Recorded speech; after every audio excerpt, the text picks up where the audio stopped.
বলি 48 ঘন্টা কেন, 800 ঘন্টা কেন, আর 8 মিনিট কেন, আমি তার নোটিশের কোনো প্রতি উত্তর দেব না।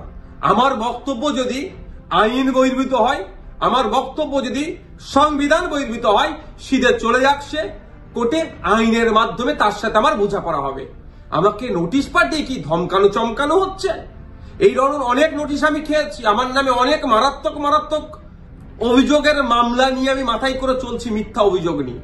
উনি আমি ভয় পাই না। কেউ যদি মনে করেন নওশাদ সিদ্দিকীকে এই নোটিশ পাঠিয়ে ধমকাবো চমকাবো বসিয়ে দেব, আমি তাতে আমি ভয় পাবো না, আমি চমকেও যাব না। কারণ আমার অনেক দেখা হয়ে গেছে এইগুলো। কারণ জনৈক আইনজীবী আমাকে একটি নোটিশ পাঠিয়েছেন।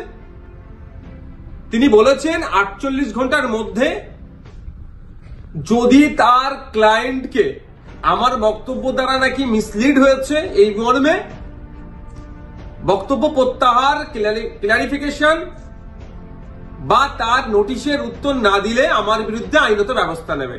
আমি বলি 48 ঘন্টা কেন, 800 ঘন্টা কেন, আর 8 মিনিট কেন, আমি তার নোটিশের কোনো প্রতি উত্তর দেব না। আমার বক্তব্য যদি আইন বহির্ভূত হয়, আমার বক্তব্য যদি সংবিধান বহির্ভূত হয়, সিধে চলে যাক সে কোর্টে, আইনের মাধ্যমে তার সাথে আমার বোঝাপড়া হবে। আমাকে নোটিশ পাঠিয়ে কি ধমকানো চমকানো হচ্ছে?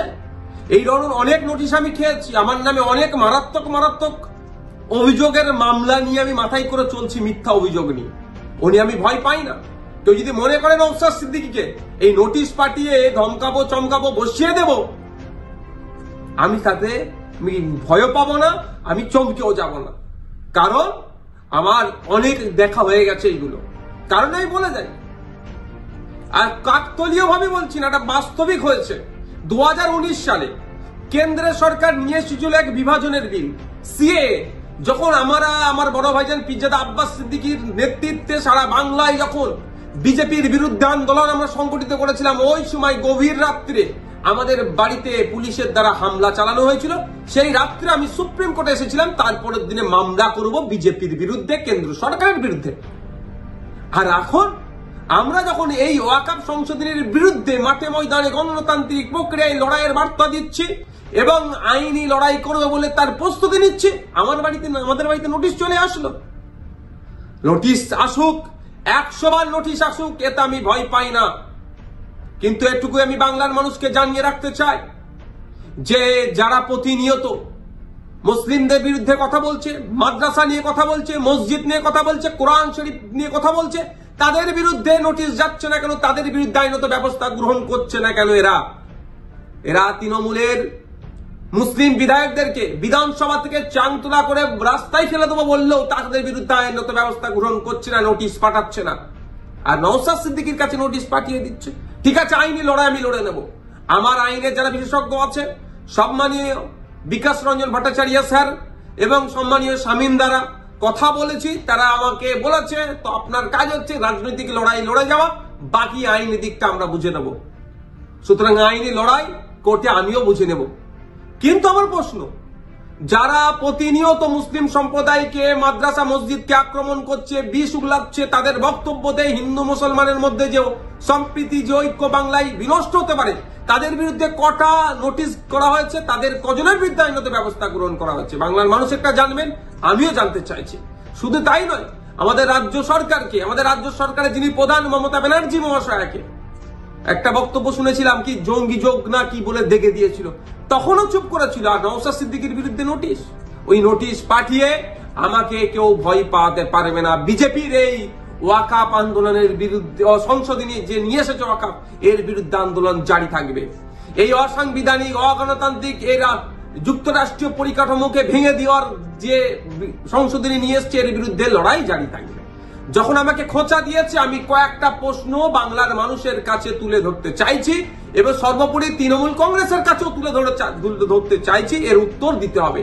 আমরা জানতে পেরেছি বেশ কয়েকজন এমপি পার্লামেন্টে অনুপস্থিত ছিল, তাদের বিরুদ্ধে তৃণমূল কংগ্রেস দলগতভাবে কি ব্যবস্থা গ্রহণ করছে, কি নোটিশ পাঠাচ্ছে, কি শোকজ করছে, তাদের বিরুদ্ধে কি অ্যাকশন নেবে, সেটাও পাবলিক ডোমিনে দিতে হবে এবং কি নিচ্ছে সেটাও যেন জানানো হয়। দ্বিতীয় হচ্ছে, যারা পার্লামেন্টে উপস্থিত ছিলেন টোটাল আমরা যতটুকু জানা আছে পার্লামেন্টে দুটো কক্ষ মিলিয়ে, লোকসভা রাজ্যসভা মিলিয়ে তৃণমূল কংগ্রেসের এমপির সংখ্যা প্রায় 42টি। এই 42 জনের মধ্যে কতজন ভোটাভুটিতে অংশগ্রহণ করেছে এবং যারা ভোটাভুটিতে অংশগ্রহণ করেছে কতজন ওয়াকফ সংশোধনী বিলের বিরুদ্ধে ভোট দিয়েছে না অন্য কোথাও ভোট দিয়েছে, সেটাও পাবলিক ডোমিনে পাবলিশ করা হোক, অর্থাৎ জনগণের সামনে তুলে ধরা হোক। তাহলে দুধকে দুধ পানিকে পানি হবে। নালে এই ধরনের ঘটনা ঘটতে পারে যে উপস্থিত ছিল ভোট দানের সময় এই ওয়াকফ সংশোধনীর পক্ষে বিরুদ্ধে না ভোট দিয়ে বিজেপিকে সুবিধা করার জন্য তাদের পক্ষে ভোট দিতেও পারে, বিশ্বাস নেই এদেরকে আমার। তাই এই ডেটাটা পাবলিক ডোমিনে দেওয়া হোক। আর 3 নম্বর যেটা, যে 2021 সালে এমএলএ বিধানসভা নির্বাচনের সময় বলেছিল বিজেপিকে আটকাতে হবে, ভোটটা আমাদের দিন তৃণমূল কংগ্রেস। যারা আজকের দিনে এমএলএ তারা বক্তব্য দিতে গিয়ে বলেছিল যে বিজেপির বিরুদ্ধে লড়াই করতে গেলে ওনাকে জিতাতে হবে, ওনাকে জিতিয়েছেন। এখন লড়াই করবে না বিজেপির বিরুদ্ধে, না ঘরে ঢুকে চুপ করে বসে থাকবে? লড়াইটা কেমন ভাবে হবে? গণতান্ত্রিক প্রক্রিয়ায় মাঠে ময়দানে নেবে আন্দোলন সংগঠিত করতে হবে, আর একটা গণতান্ত্রিক প্রক্রিয়ায় আইনের সহযোগিতা নিতে হবে। এই যে বিজেপি ওয়াকফ সংশোধনী বিল নিয়ে এসেছে, এটাকে প্রত্যাহার করার দুটো রাস্তা।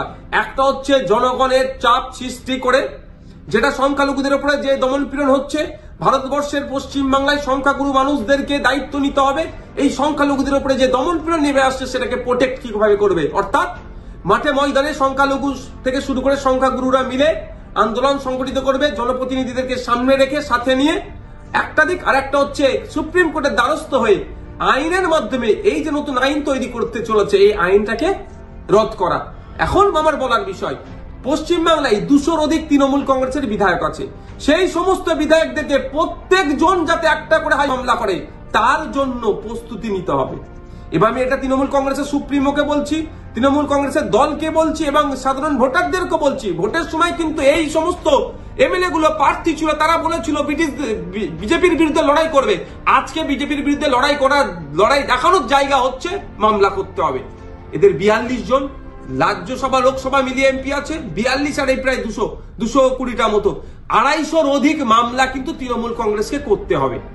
তার পয়েন্ট অনুযায়ী আমি বলে দিচ্ছি, এইটা চাপ তৈরি করতে হবে। আমি নওশাদ সিদ্দিকী যদি আমি একাধিক মামলার দায়িত্ব নিতে পারি, হাজার হাজার মামলা হবে ওয়াকফ সংশোধনী বিলের বিরুদ্ধে, সেটা আমি ভালো করে জানি, বিজেপিও জানে, তৃণমূল কংগ্রেসও জানে, আমি পাবলিকও জানে। কিন্তু তৃণমূল কংগ্রেস কটা মামলা করছে না, মামলা না করে বিজেপিকে জায়গা করে দিচ্ছে, সেটাও পাবলিককে দেখতে হবে। ভোটার যারা ভোট দিয়েছিলেন 2021 সালে, যারা ভোট দেননি তৃণমূল কংগ্রেসকেও, কিন্তু আপনার জনপ্রতিনিধি যারা এলাকায় আছে তাদের কাছে তুলুন আওয়াজ যে আপনাদেরকে মামলা করতে হবে। মালদা থেকে কংগ্রেসের একজন এমপি আছেন, তাকেও আমি অনুরোধ করছি আপনিও সুপ্রিম কোর্টে চলেন, গিয়ে মামলা করবেন। এখন দেখার বিষয় তৃণমূল কংগ্রেসের কতজন এমএলএ কতজন এমপি মামলা করছে এবং আমরা ভোটাররা কতজনকে মামলা করাতে পারছি প্রেসার বিল্ড আপ করে, সেটাই এখন দেখার বিষয়।